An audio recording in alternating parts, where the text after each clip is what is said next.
Hey, this is Sky. Welcome to my YouTube channel. It's Sunday morning, bright and early. Daily discipline, mind, body, and soul. This is how we get through. Welcome to the new subscribers. Got a couple new followers. Every Sunday, I do a study group for warriors, for my hardcore heads. Some of you motherfuckers might want to just go back to sleep and cuddle.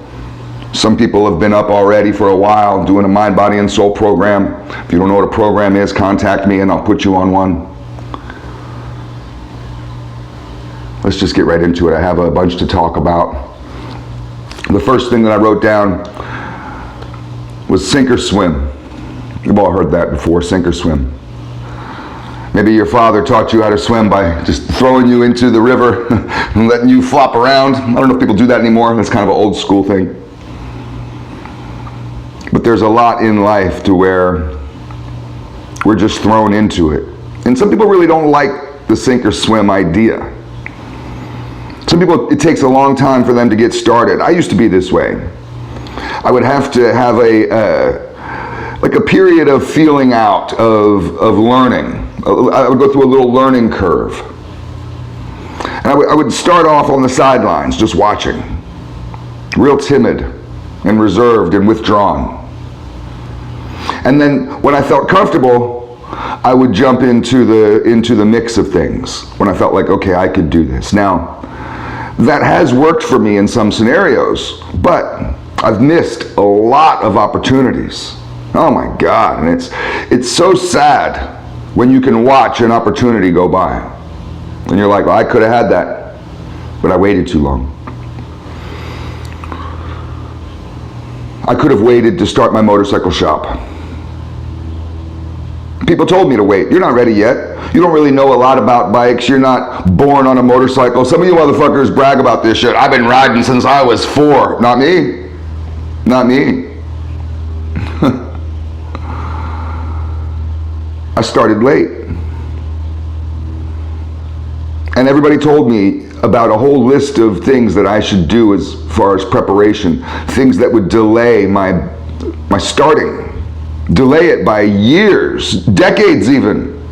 Maybe you shouldn't even do this, was what most people said. Business is a good example of sink or swim, where I don't care what kind of college degree you have. I don't care what they taught you at Harvard Business School or wherever you went, at USC. They had a good business program at USC. They were going to hire me in their small business association. They have a little office to help entrepreneurs. They're going to hire me as an intake counselor. Went through 4 interviews and then the job fell through. And I never knew what I did. I was like, wow, how could I go through 4 interviews and how could I not get this job? But I don't care what they teach you at these universities. There's some things that you're going to have to learn as you go. When you jump into those waters, you're going to have to learn how to swim.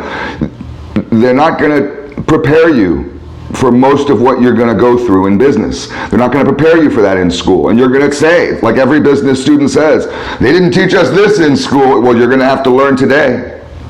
And people that can learn quickly and be open-minded to new information and to kind of get rid of old patterns of learning in order to learn new systems, new processes, they can rise fast, rather quickly in the corporate ladder or just in life in general. It's people that can't jump in the water. They can't take that risk. You know, the time will never be right. The people that can't take that risk, they fail. You have to start now.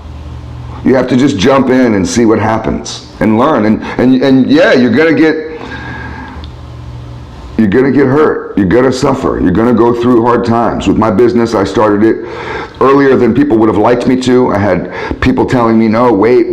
I said, fuck that, I'm doing it now. And I went through some hard times, some hard running experiences, but those were some of the most valuable experiences. I became an expert in business through some of the failures I had, not because of some of the wins that I had. You don't really learn a lot from a win. You just kind of walk away thinking that you're a winner. Well, that was great. It's the failures where you sit down and you're like, okay, what can I do better tomorrow? I have to keep this thing going. So sink or swim. Let's go to the next one. This is a tricky one for me. We're going to have to hash this one out together. You don't choose your obligations.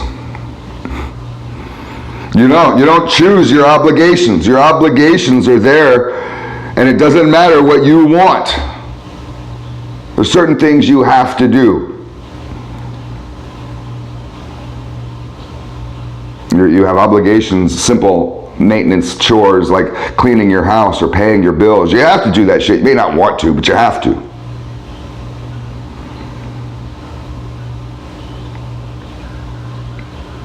Taking care of your family, I don't look at that as an obligation.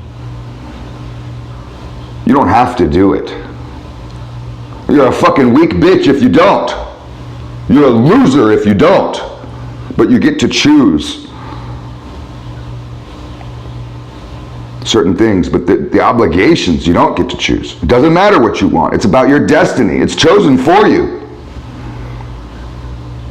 And you have to rise to the occasion. When you have an obligation, you have an obligation to be the best version of yourself. You have an obligation to be more godlike today than you were yesterday. You may never be God. Don't think that you're going to be God. But you have an obligation to live to a higher ideal than where you're at. And it doesn't matter what you want. You don't want to do that today. You want to sit on the couch and be depressed and eat chips. It doesn't matter what you want. You have an obligation to be great. It's all about your destiny. I have a whole other video about destiny. Not everybody reaches their destiny. You think that it's guaranteed. Your destiny is guaranteed. It's not. Let's move to the next one. Here's some relationship advice. You know how the spark can die in a relationship? When you have just pure sexual attraction, you just think she's hot. That's what it is. That's the main thing. You just think she's really hot. That will last, if you're lucky, for about 1.5 years. A good 18 months of fucking and sucking and all of that. Oh, it'll be so freaky. The porn movies you've seen will be nothing. You create the freakiest porn you've ever seen, and you guys will be loving it. And then about 18 months, I don't care how hot she is. You wished for the hottest woman on earth, and you got her. I don't care who it is. In about 18 months, you're going to be sick of her. One man's dream girl is another man's pain in the ass. The way that you keep the spark going in your relationship, in a long-term relationship, and in my opinion, those are the only types of relationships. I don't understand this casual dating bullshit. I don't understand that. There's only long-term relationships in my world. But you make each other feel worthy. Honor thy wife, right? You know, honor thy husband. When you honor each other, you respect each other. You make that person feel worthy. Make them feel loved. But you can only really do that when you honor someone, when you have deep respect for someone. They make you better, and you're really grateful to be around them. That honor and respect creates desire. And that's how you keep looking at your wife when she's 70 and 80 as the most beautiful queen in the world. That's how you see these old people still holding hands and slapping each other's butts and being all kissy, is because they really respect and honor each other and value each other. Let's move on to the next one. Every religion that has ever existed, every one that's ever existed, every philosophy that's ever existed says that life is suffering. Psychiatrists will tell you this. Shamans will tell you this. Your priest will tell you this. Life is suffering. The Buddha will tell you this. It's the first thing he's going to tell you when you sit down with the Buddha. Life is suffering. And then he's going to laugh. What do you do? What do you do about it? Life is suffering. It's a curse. We're all fucking cursed. Life is suffering. Oh, just go be depressed. Oh, that sucks. What do you do? Well, here's advice that a drill sergeant or a military strategist in the war room, or even your coach at a football team or a coach of a sports team. These types of people are winners. They win battles. They strategize about winning. And they'll tell you, life is suffering. Pick yourself up and fucking deal with it. What else do you have to do? Sit on the fucking floor and cry like a little bitch, like a little baby? Successful people realize that life is suffering. They go with the flow. This is what Taoism is all about. Wu Wei. Go study Wu Wei. The art of not forcing. Let's move on to the next one. This is going to kick some of you in the nuts. There's nothing more shameful and embarrassing than to be an old fool. Are you an old fool? You're a shame. You're an embarrassment to all man, to all manhood. You're an embarrassment to yourself and to the rest of us. You've had a lot of time to be wise, and you chose to be an old fool, as if that's some sort of badge of honor in your loser-ass life. Your twisted, demented mind that's just full of stew, and that's like a swamp of the past. You need to clear up those waters. You need to strengthen yourself. Mind, body, and soul every single day. Kill the fool. Kill the fool within you.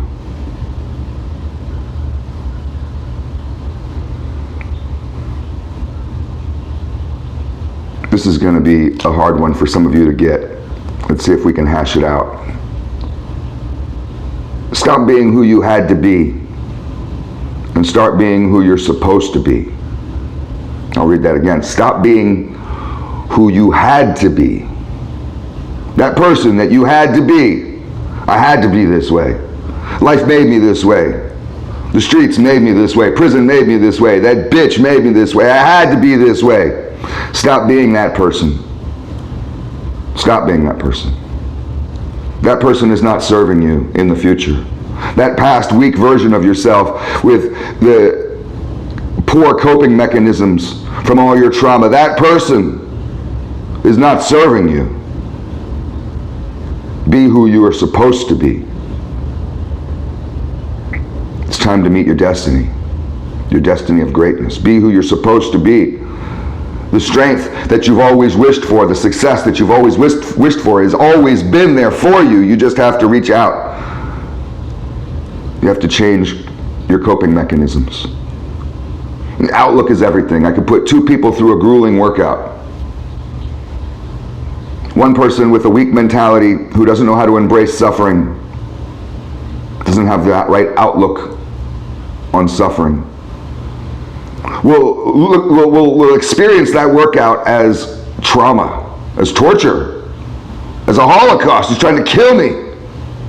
You may go to your car and cry all the way home and go home and eat chips on the couch and cry and say, I'm never doing that again. And another person who sweated just as much and struggled just as hard and collapsed just the same will get up with a smile on their face. Out of breath, yeah, weakened, out of breath, feeling dizzy and dehydrated, and wake up with they'll stand up from that torture, that so-called torture, from that suffering. And they'll stand up with a smile on their face. This is warriorship.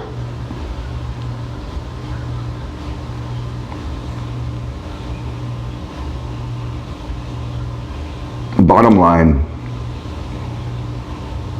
with moving on from the past version of yourself, is that you have to learn how to take risks and chances in life. That old version of yourself was either taking not the right risks and chances or none at all. You may have stopped on the side of the path of life. Just stopped. Your life may have stopped because you're so traumatized by the past version of you, this weak version that you used to be. And you just stopped. I'm not going through that again. Take risks and chances. On that other side of that suffering is your strength. Stand up with a smile on your face, soldier. There's more to come. Only the strong survive. Happy Sunday.